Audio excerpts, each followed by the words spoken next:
Welcome to Nitpicking Nerds, and it's time for Budget Bombs! Powerful commander cards for under $1.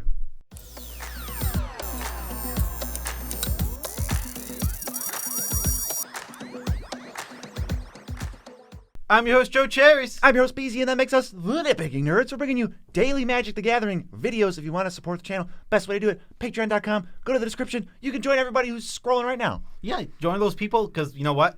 We love them as much as we can without making them uncomfortable, and we will love you equally as much if you become a patron. Other way to support us, tcgplayer.com. We have an affiliate link in the description below. Go there, buy the cards you were going to buy anyway, and we get a kickback. You pay no extra money, but you're supporting this channel. And that works for dragonshield.com, EU or US, links in the description. Also, go buy the best sleeves in the multiverse. Good sleeves. And we get a kickback on the order when you do. Yes. Okay. Who sponsors this channel, BZ? Maxfield. And who's going to see the ad coming?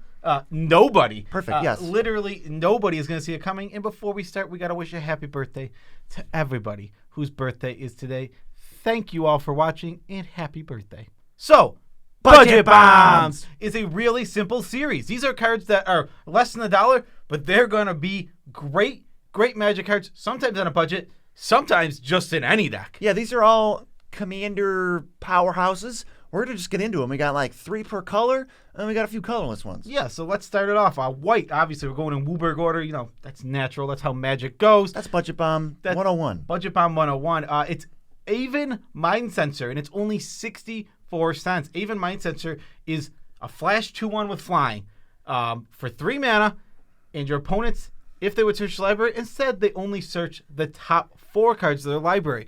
Now, I know tutors are less in lower power, but this is just going to be with you and playing good from like a power level like, 3, 4, all the way up to like an 8 because it's that good. Yeah, you can chip in flying damage. I mean, that's going to be more relevant in the lower power games, but also we're just talking like Farseek, Rampant Growth, Fetch lands if you're playing against that, depending on what exactly you're doing. Even the budget tutors, this just hoses them. It's not like 4 cards is like perfect because it either hoses them and you feel great, or it makes for like the coolest moment ever when they still find what they want. With me, all I'm going to ever do is I'm going to play this in any white deck that cares about the creature at all. Yeah. Am I playing Skull Clamp? Do I want high creature count?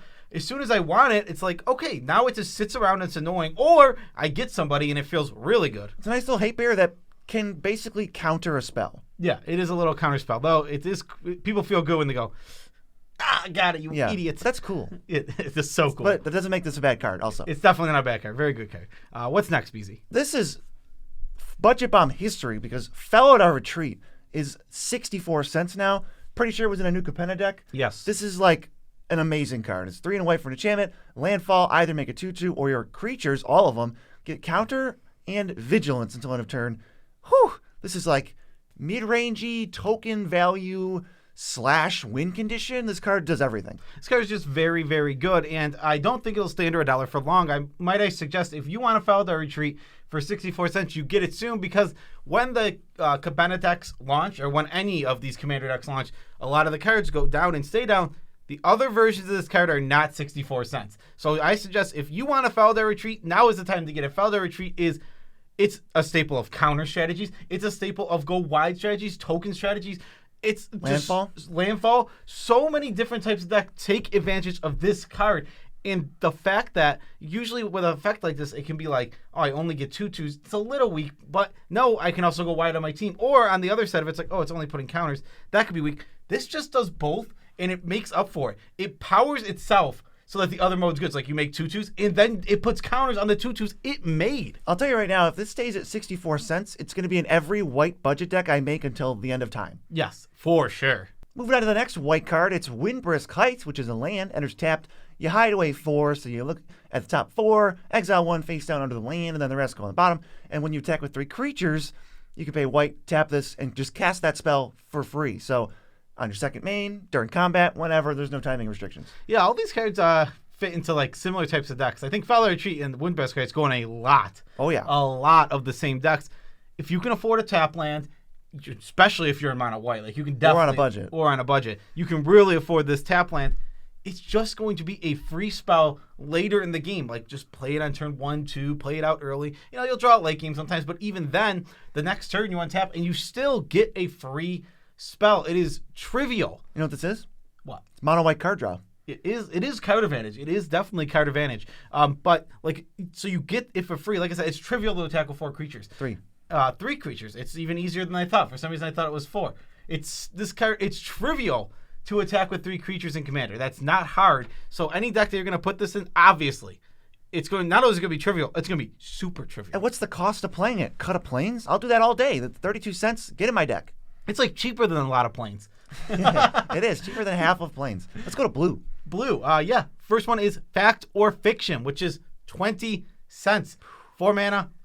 You reveal the top 5. You pick an opponent. That opponent separates them into 2 piles, and you choose and put one of those into your hand. And the other one goes in your graveyard. Yeah. It's so good. It is so good. Putting the other one in the graveyard is just so any flashback spell that ends up there is oh, okay, I'll take the pile without the flashback spell and put that in my graveyard. This is you draw 3 or 3.5 cards and open the door for an opponent to accidentally give you access to great stuff. Because they don't even know your hand. They don't know what you want for piles. If you cast a Fact or Fiction with no lands or hand, they might go 2 lands and the 3 other non-lands. All right, I'll take those lands. Sweet. I just got 2 land drops. That's exactly what I wanted. You didn't know, but you put the lands together. If you obviously the separated piles would have been putting lands on opposite piles because if you want them, they didn't know that. They make worse piles because they don't have all the information. It's amazing. Or if you have a reanimation spell in hand, you might be able to really get them because sometimes they'll be whoa, we can't let them play this creature. Let's go 1/4, and you're just take the 4.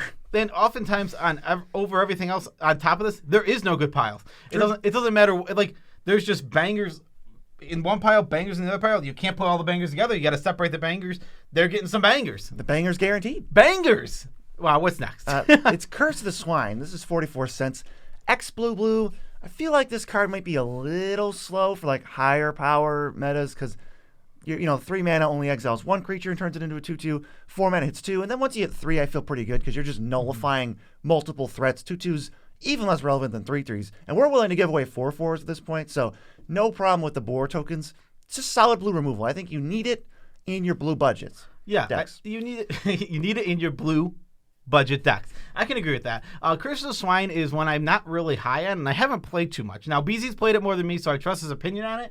It just it looks so slow, and I never want to put it in a deck, but maybe I'll try it on one of my budget lists. See, to me, it's basically like a blue board wipe because you're what creatures matter? Okay, there's probably 3 or 4. They're gone. Yeah, it always is going to wipe the biggest threats off the board every time. So as long as you have one of the problems I have with this card is sometimes in blue decks, specifically mono blue, you struggle to have creatures on board, and turning them into 2/2s doesn't even help you that much because you're still playing Resculpt. You are still playing Resculpt. This still is playing true. Pongify. It's true. I'm not, but this is a sorcery. Well, think about it's the blue Windgrace's Judgment. The blue There's my clickbait. That's super clickbait because Windgrace's Judgment's 10 times better than this card. Let's go to the next one. Thieving Skydiver, an old Zendikar Rising classic. 2 mana for 2/1 flyer. It's got multi-kicker for X, but X can't be 0. And then when it enters, you steal an artifact with mana cost X, and you just get it. And if it's equipment, it also just goes on Thieving Skydiver. This card's only 88 cents. Yeah, Thieving Skydiver is great. I am a big fan of this card. As long as Soul Ring is a staple and all around in this format, this can just be in any random deck. Again, it's a lot like Ava Mind Sensor. I want to care about this body. This 2/1 flyer, does it do something for me? It needs to provide me with something, some sort of little advantage or big advantage, whatever it is. As long as it's doing something, I'll now take the steal effect on it. You can mess people up. Even just stealing a mana rock, that's positive. We're ready to do that. I'm excited to do that. Yeah, it feels really good. And you just get a 2/1 flyer that's going to chip in for the Monarchy. Yeah, Ninjutsu, Monarchy, token, flyer thing, go wide. It does it all. It's a very solid card. Again, just make sure. Don't just throw it in your deck. Make sure, do I care about a 2/1 flyer? You need an excuse. Find an excuse to play. As soon as you find a little excuse, I'm in, especially on a budget. Yeah, now we got these black cards, and wow, these black cards are extra good, I think. All first of them, one, Shadow Grange Archfiend. This card has been nothing but an overperformer every time. It's 77 cents, 7 mana for an 8/4. When it enters, each opponent sacrifices a creature with their greatest power, and you gain life equal to the highest single number sacrificed this way. Or you can madness it for 2 and a black and pay 8 life. Yeah, exactly. This card is really good. It's just you can even casting it for its like big cost. It's overcosted, obviously, but it's still good. You still get a good effect. You get some life out of it, and it's an 8/4 blocker that just trades up. It does just trade up, especially when you're casting it at instant speed or for very little mana. This card, we were playing a game actually with MTG Nerd Girl who was in town. We were recording some games. This is not a recorded game, but I think I cast this thing like 5 times and it won me the game. It was a total MVP. Yeah, like 100% was MVP of the game. Madness deck, I think is just a staple of Madness deck. Easy staple. Like, don't be discouraged by the 8 life. First of all, you can just cast it. It's a pretty good spell. Like, Noxious Gearhulk is 1 less mana than this, and this is way better than that. You can just cast it for 7, no big deal, or reanimate it. And then the discarding is fine. Sometimes you'll do it. The 8 life isn't really 8. If somebody has 6/6, you pay 2 life. Yeah, exactly. This card, total house. When you recur it and when you do it over and over again, cheating. It feels like cheating because it's a 3-for-1 every single time. Next is one that I've been playing in my decks that can't answer enchantments while. Feed the Swarm. 1 in the black, destroy target creature or enchantment. You lose life equal to its mana value. But it's a sorcery. It's a sorcery, and I'm still in for it. I just think that the decks that when you lack the answers and you can't answer an enchantment, you put this in. It is a bad removal for creatures, and you will use it on creatures probably 50% of the time, I'd say. But you're fine with this. You want to have one answer in your deck to an enchantment, especially if you're playing a couple tutors, even if they're not like expensive or big tutors, even if you're playing like a diabolic tutor or something. It's nice to like, if you're like shut down by a rest in peace, it's nice to know there's something in your deck to go get to actually answer that rest in peace. Maybe if there's like commonly played silver bullets that get you, or with your deck, like if you're a graveyard deck, mono black, maybe you want this to be able to answer stuff like rest in peace. I haven't really found myself going to this card, but I also don't think it's like unplayable, and I think you probably want it in some budget decks. On a budget, I'm going to it for sure. And like blue and blue black specifically, when you get to red, I don't. I know you have Chaos Warp, which kind of like pushes me. I don't need 2, but maybe you do. Sometimes you do, depending on how you feel about your deck or how many tutors you have, or your meta. Exactly. All that matters when you think about that. But I think blue and blue black, I want to play this card. It just feels like this card is necessary to answered those really annoying enchantments. Okay, here's a card I feel like is necessary to play. I don't think this card's played enough. I don't know why it's under $1. It's Soul Shatter, 96 cents, 2 and a white, 2 and a black for an instant. Each opponent sacrifices the creature or planeswalker they have with the highest mana value. That's it. That's just straight up 3 mana, 3-for-1, and you're taking out probably their most relevant thing. Like 90% chance that's their most relevant creature is the highest mana cost one. Yeah, and you're getting mana advantage on every single player almost always. Every single player is going to have over a 3-drop on the battlefield. So you'll take 4 mana from this, 5 mana from him, 6 mana from him. Boom. You paid 3. But you paid 3 to answer all those threats. Now, the weakness of this card is obviously sometimes the biggest mana value thing isn't the biggest threat on somebody's side, so it's not answering it. But that doesn't matter. Early game, this is really a house. It can be backbreaking. It can be really backbreaking. You can take out a mana dork and then like 2 other just random things just because it's free. Yeah, just because it's free. It's like half the time I go, we really need an answer to this thing. Oh, here's an answer to this thing. And wow, it answers the next biggest thing. And then it answers something random on the other person's side. Great. It's really good against decks that want to go like turn 1 or 2 ramp, turn 3 or 4 commander before anything else. Oh, it feels so rough when it's like, all right, I spent my turns leading up to my commander. My plan is to, get around, untap, and really go in. Now, if your opponent spends 1-for-1 removal on it, it puts them a little behind. But when your opponent gets a 3-for-1 and doesn't put themselves behind, it feels so rough. Play this in every single black budget deck, no matter what the deck is. No matter what? Literally. But it's getting over $1. It's getting close. People better get it now. And speaking of things people should be using more often, like Soul Shatter, Maxfield.com is the best deck building website. It is amazing. Go there, build your decks, do all this cool stuff. And if you're on a budget, wow, do I have a feature for you. Change the settings. You can make it so that it always picks the lowest priced version of the card. Maybe you buy off a Card Kingdom. Maybe you buy off a TCG player. Regardless of which one you buy off of, you can choose either one of those pricings for your deck, so it'll price it like that. Painfully easy to use. Best website to make a deck that you could ever find. So I think you should go use it before we get into the red cards, which is right now. I would not describe it as painfully easy. I would just describe it as easy. Blissfully easy. Blissfully easy is a better way to put it. What do we have on the red cards? I just asked you that. No, you didn't. You weren't listening. No, whatever. It is Faithless Looting, 1 red, draw 2 cards, discard 2 cards. Then flashes back for 2 and a red. So you get the same exact effect, but for some extra mana. Faithless Looting is a key to any deck that wants to put cards in his graveyard and is playing red. Your anger decks, they absolutely go nuts for this card. As long as you have some graveyard synergies with your deck, Faithless Looting is an absolute go-to because it's not going to be just, card selection. Like, that's the weakness of it. It's like, it's not card advantage, it's only card selection. It's card disadvantage. But it's going to be card advantage when you start discarding flashback spells. A big artifact you're going to reanimate. Madness, anything along those lines. Yeah, Faithless Looting, I see people put this in way too many decks. That does not make it not a budget bomb. It goes in Madness, it goes in Graveyard, it goes in maybe decks that care about just the number of cards they're drawing, maybe some Storm decks, but it does not just go in a random mono red deck. Find the spot for it. This card's been printed 1,000 times. It'll always be budget. Get Faithless Looting in some of your decks. You know what deck it does go in? Shadow Grange Archfiend deck? No, it goes in Felden of the Third Path decks. Oh. Yeah. He's actually 39 cents, and he's 1 red for a power toughness. I don't care. 2/3. For 2/3, apparently. Now you care. Now I care. And you pay 2 in a red, tap them, and you put a copy of a creature from your graveyard onto the battlefield. It's an artifact addition to its other types. It gains haste, and then you exile that token at the end of your turn. This is reanimation in red, which is weird. It gives haste, which is not weird. That's just good. And I think Felden is really threatening when he's just sitting in play. It's like, yeah, you answered my threat, but if you don't answer this one, it's just going to be in play every turn. Yeah, if you're building up your graveyard with things like Faithless Looting, Cathartic Reunion type effects, all these type of things, and your graveyard's just filled with 5 or 6 different kinds of creatures, now you have the versatility. Felden sitting on the battlefield, he's whatever you need. Maybe you have an Inferno Titan. Okay, I'll get Inferno Titan to pick off the creatures I hate. Maybe you have Meteor Golem. Meteor Golem, which is going to do the same thing. I was thinking something that gave us card advantage, but whatever. Yeah, I was thinking maybe something small, maybe like Abbot of Carol Keep. Atali, yes. Maybe you have an Atali. You want some card advantage, you can do that. And anything that's in your graveyard is now a threat because this is sitting on the battlefield. Yeah, he's a really big threat. He needs to be answered, and he's probably a pretty sweet commander. Cazoul's Fury's next. It's kind of a land, but it's also kind of a spell. 2 in a red, sack a creature, and then you just fling it. You deal damage equal to its power to any target, or it's a tap land that makes red.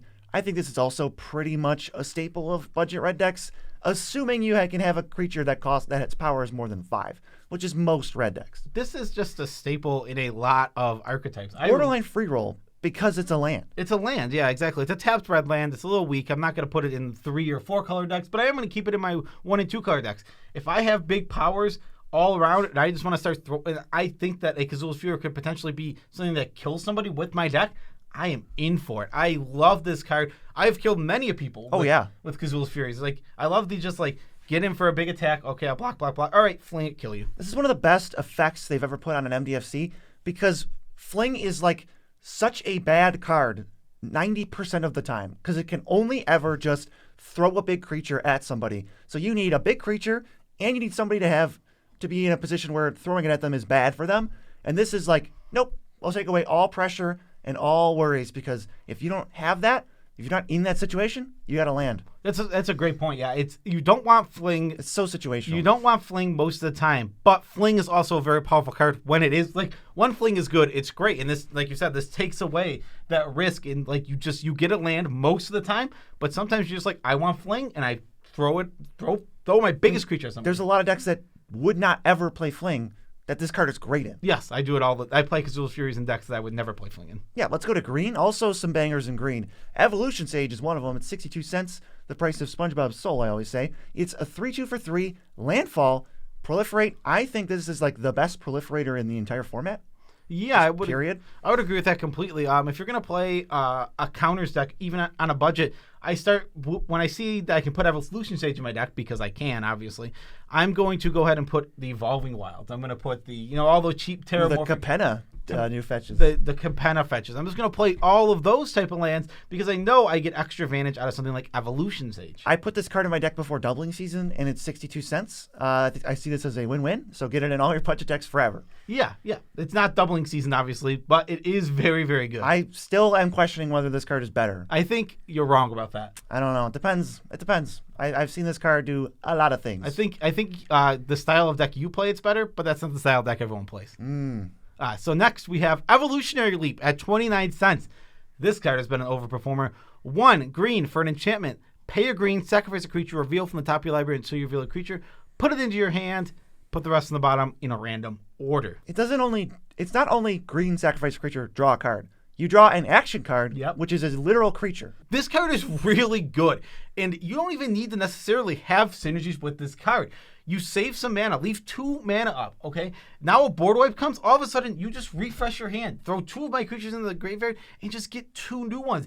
A creature's going to die to a removal spell, okay, get a new one. It's just, this card is so strong that I'm questioning if it's not just a budget card, if it might be good in some more powerful decks. Yeah, on a budget for 29 cents, you're really not giving up anything by playing this. And I think this is almost just good in any green deck as long as you have creatures in it. You don't have to be aristocrats or graveyard focus. It's just green card draw. Like, what other card does this in green where it's a sack outlet that draws you a card every time? No, it's really synergistic with graveyard decks. Like this card is great, absolutely great in graveyard strategies where putting the creature in your graveyard is an advantage. You want something for a specific strategy. What's next? Well, it's Enchantress's Presence, which is 2 and a green for an enchantment, and whenever you cast an enchantment, you draw a card. We know Enchantress effects are very good, but this was printed in Modern Horizons or Modern Horizons 2, one of them. I think it was Modern Horizons 2, whatever. It does not matter.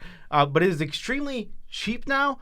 And it's 95 cents. If you're playing any sort of Enchantress strategy on a budget, not on a budget, it literally doesn't matter. I'm playing this on some of my more expensive decks and my cheap decks. Yeah, this is one of the special ones because Enchantresses are starting to get expensive. I know there's a lot of them, so you got to find like the 5 or 6 for your budget deck that actually cost under $1 and not $3. You just can't afford like $3, $3, $3, $3. Suddenly your deck is just like you go from $50 budget or something to like $150, and this is what you need. Yeah, when you're on a tight budget, this is like super strong. All right, let's do these last ones. And these first 2, I guess, we can just put them together. We can put them together. Because they're kind of very similar cards. We have Arcane Cygnet at 99 cents and Fellow Stone at 57 cents. Premium 2-drop mana rocks. Almost every deck can play them. Not green. Yeah, I would play them in any non-green deck. They're super. Both of them. Literally both of them. Just auto-include staples. Throw them in my deck. I'm in for these cards. Arcane Cygnet. This is the first time I think it's ever been under $1. It's been a long journey because I think we started at $20 or $12 or We nonsense. definitely started in double digits with the release of Eldraine Brawl decks. Yeah, Jinx. We definitely started at way high prices, but it's down to 99 cents, and this is just going to keep getting printed. Just pick them up. These cards are so good, and for under $1, Fellow Hearthstone, I'm in. I mean, if you don't, people underestimate Fellow Hearthstone. It's like, what if my opponents don't have my color? It's like They do. They do. It's the same reason Exotic Orchard is always great. Yeah, exactly. It's like it's rare that they don't, and if they don't, it's a colorless, untapped rock. I mean, like, what? You're playing a blue-black deck. Nobody has blue or black. As soon as they have any of it, it's like, okay, cool. Yeah, and even if you're playing a mono, like say you're playing like a mono red deck and you want a 2-drop rock, the worst case scenario for this is it's a colorless rock. And you don't need color fixing in your mono red deck. Exactly. So it's like that's the worst case scenario. I'm super in for Fellow Hearthstone, and obviously Arcane Cygnet is very obviously pushed. Staple of the format. Yeah, Myriad Landscape is the very last card we have. It is only 13 cents at this point. We've fallen off the wagon a bit in regular Commander with no budget, but in Budget Commander, I'm still all in. It's rampant every single deck. I don't think there's a deck that really doesn't go in. 13 cents, fixing kind of, and this card's just great. I haven't fallen off of it too much. It depends on the deck. Like It depends. Like if you need some ramp in your non-green decks, then I can totally see going to this card. It's only for 1 and 2 colors because it's not great fixing because you have to get 2 of the same kind. So I think 1 and 2 color decks, I do still play Myriad Landscape. I think it's pretty strong in those decks. But yeah, I can see what you mean. That's not the most powerful card in the format. It's still really good. I mean, get it in your budget decks. It is not bad, especially play it on an off turn. You don't need the mana. Boom. Now you're into heaven. Yeah, and we're doing budget bombs. Budget bombs. Once every month. So go check out last month's budget bombs, which is right on the screen here. Click it. Peace out, Tribe Scout.